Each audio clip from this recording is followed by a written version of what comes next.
What is going on, guys? It's Lubu here, and today I want to talk to you guys about State of Decay 2, the future that I have planned out for this game, what I think it's going to be, and the importance of it, really. So let's go ahead and dive on into the topics.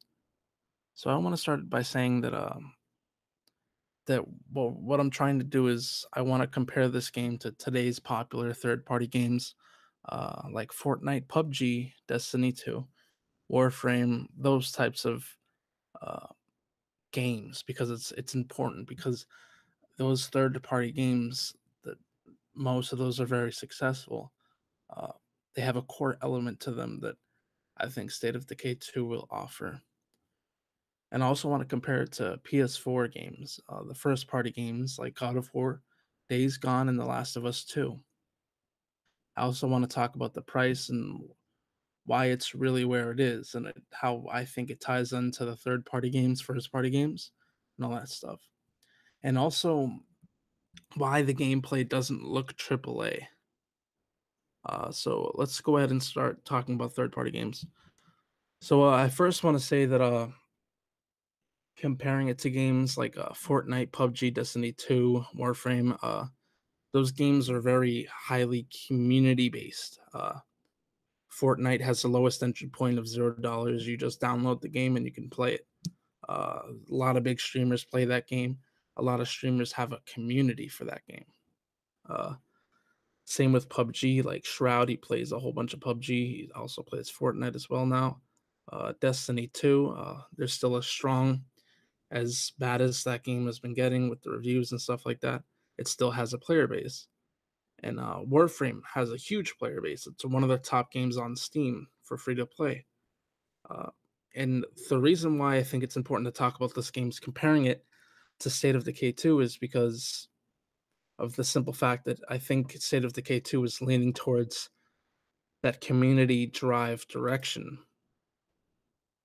So, what I mean by that is Warframe is constantly getting updates. You could see that right from the get go. And also, games like that mean that State of Decay 2 actually has time to progress and it has time to evolve.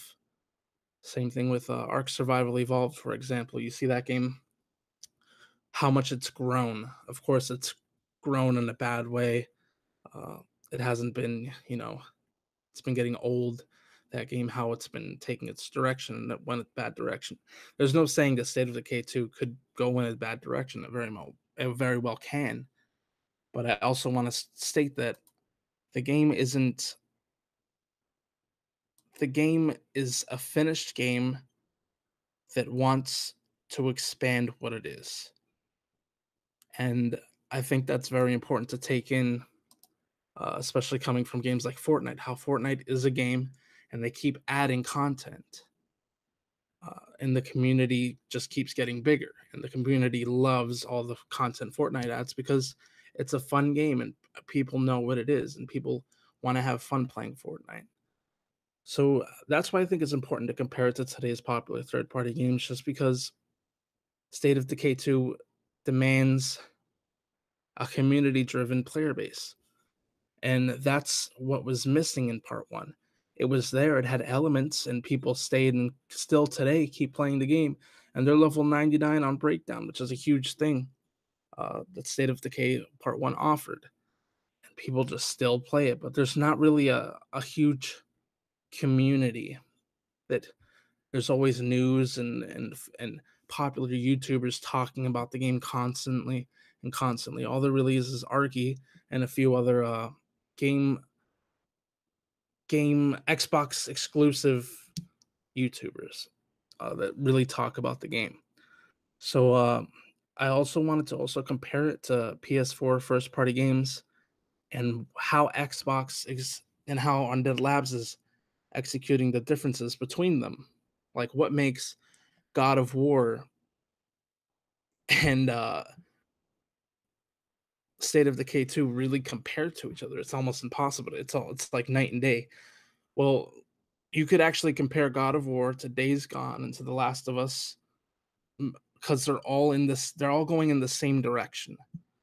just like how Xbox games are all going in a different direction, but they're all similar. God of War has very premium, player driven, storyline based games. And you could see that with The Last of Us Part 1. You could see that with Uncharted. You could see it in Days Gone, how it's going just that narrow story game, and why it's important that the price is where it's at, because it really flips everything upside down. Because you get a game like God of War and you play it. Now, I don't know what kind of content's going to be in that game, but if it's like any other God of War game, it's going to be very one sided, I guess you could say. Like, you buy the game for $60, you play the game. After 2 weeks, it's collecting dust, and then you wait for that DLC to come out.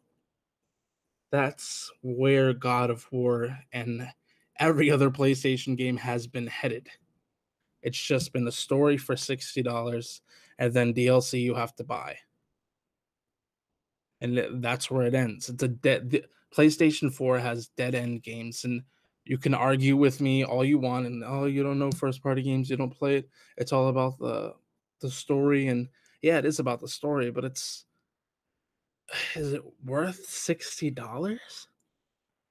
That's what I think Xbox is really uh, showing me personally. Like, looking at these single player games, is it worth playing a game for $60? It's so it's so narrow. It's so 8 chapter based. Like, I don't know how many chapters are going to be in it or how long it's going to be, but it's just so interesting. Like, Horizon Zero Dawn did it pretty good because it was an open world and there was a lot to do. But really, once you finished the story, there was like, what was the point? What was the point of doing the side missions? There was no point of really doing the side missions. It just got dry from there. So I think PlayStation 4, what Xbox has over PlayStation 4 is longevity of games. And that's what I think is important. Very, very important. So let's also talk about the price and what's going to go back into those games. The price set at $30. And then you get 2 DLCs that come with it for $50, which is the Ultimate Edition. Also, you get the previous game. So, so you mean to tell me that you're paying $50 into an investment of a game where you pay $50 and you get the game and you get the DLCs and you get the future plans for this game? Because the State of Decay doesn't just stop at the DLCs. Aaron Greenberg also, he says that he wants that this is a community driven game and they want to continue with this title at least for another year or two until the next State of Decay actually releases. They want to expand on the community of this game because they want to make it a long lasting community. And that's where a lot of fog comes in, where not a lot of people understand. Oh, it's cool. It's a cool looking game. State of Decay tool. It looks nice. It's not the best graphics in the world, but yeah, it's okay. But also another thing is why the gameplay doesn't look triple A. And it's no doubt that the game has been polished from the previous game. It's been completely rebuilt in a brand new engine. And it's interesting because the game, a lot of people expected like high budget motion cap, like like a lot of AAA games, they're trying to compare it to PlayStation games, and it's hard to do that. It's easy for fanboys to do it because it's not better than PlayStation 4. Like, it's that easy.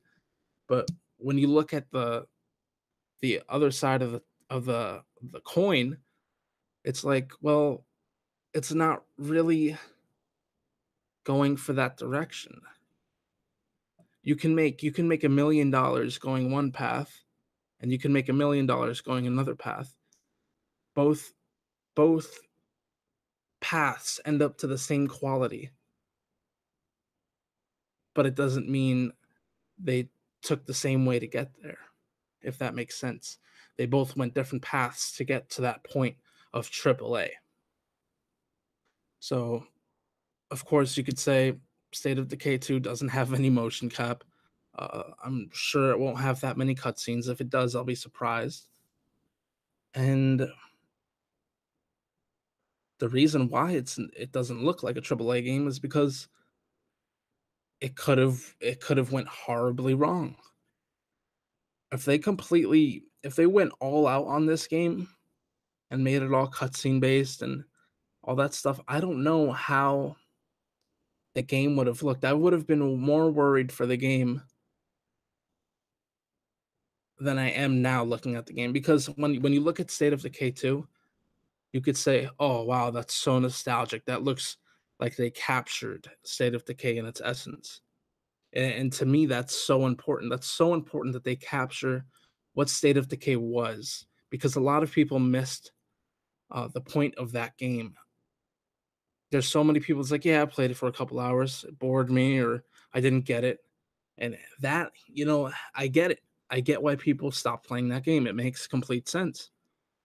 But why I think State of Decay 2 is going to be so much better and so much more successful is because it's going to have such a nice entry point. And yeah, the last one was only $20, but this next one's only $10 more. Or if you already have the Game Pass, you already have the game. So it's so good for the direction of it. And that's really what I just wanted to talk about. I just wanted to say that the future of State of Decay 2, I think, is going to be very long lasting, and I think that it's just going to get the recognition it quite frankly deserves.